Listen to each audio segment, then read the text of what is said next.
Hi, today I'm going to show you how to put together the tie gift box.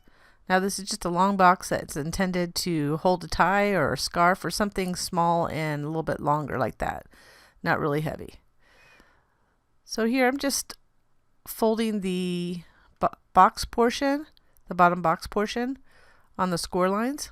You see I'm folding the tabs and the sides. Make sure you get a good crease on those as well, because it will help you glue. It's a pretty simple box.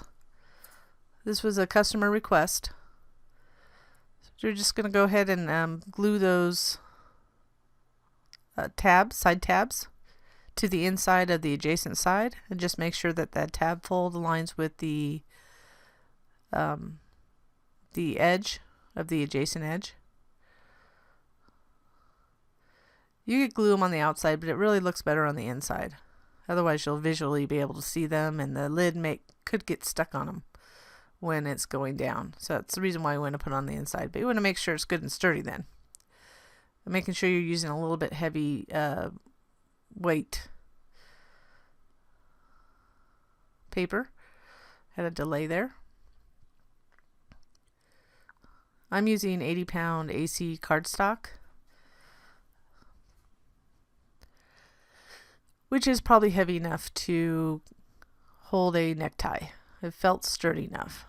If you wanted to, you could always add additional panel on the bottom to make it a little sturdier on the bottom. That's always an option with any box that you make. But I wouldn't go any lower than 80-pound weight. So that's the bottom of the box. Like I said, this is a very simple box. It's more of a functional box than anything else. So we're going to do the same for the top.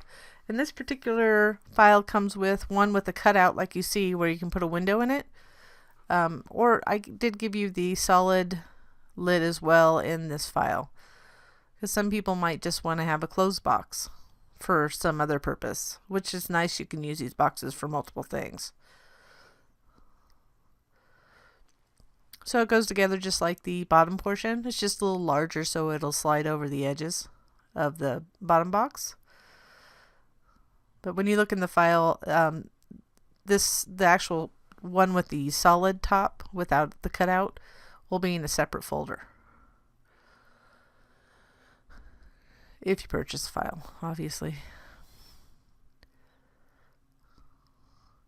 So again, with the square boxes, if it's nice because you can kind of apply pressure with your fingers and apply the pressure against the table as needed to make sure it's nice and secure.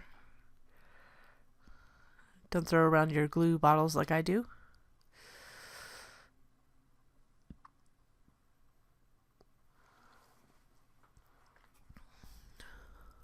So I was never going to make this box, but because I've been doing more packaging SVG files due to demand, this was just a simple one that was easy for me to put together.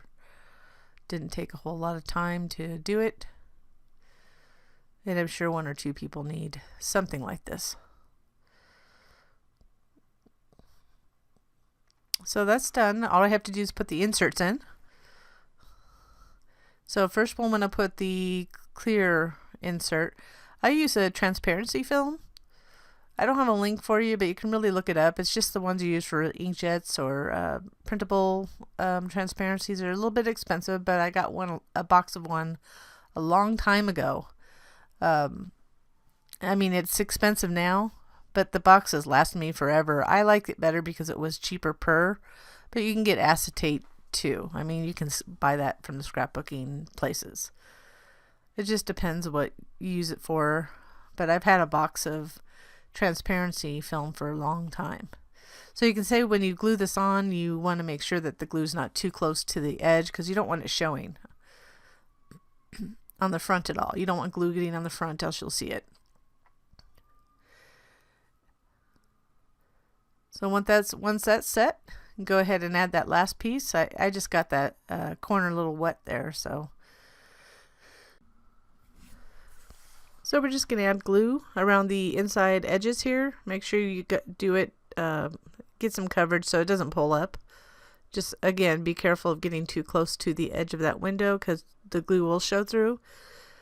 This will just lay flat, just lay it in, and what it'll do, it'll cover all those edges, the acetate, or for me, transparency film edges. And then also it'll create like a little border, inset border. So it kind of gives it a little bit more pizzazz. That's it. So now the lid just goes over the box.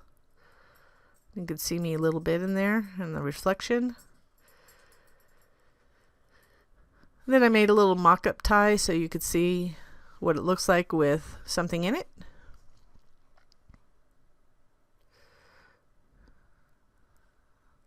So I just printed out a little end of a mock-up tie, and there you go. It would display it beautifully. I hope you enjoyed this project, and thank you so much for watching.